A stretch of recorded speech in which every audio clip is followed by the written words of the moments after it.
Mari Pichiqueche, Chumleiman Fachantu.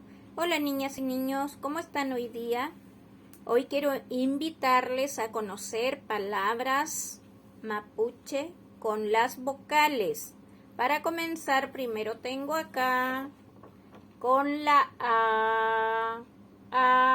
antu, antu.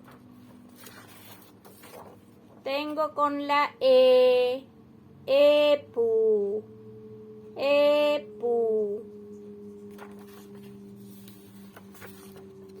Con la iwe, iwe.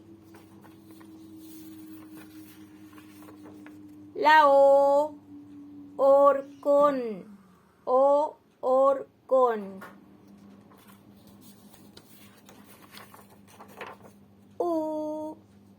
Ufisa, ufisa. Y la uñum, uñum. Recuerden, Pichiqueche, que en Mapuzungún tenemos 6 vocales.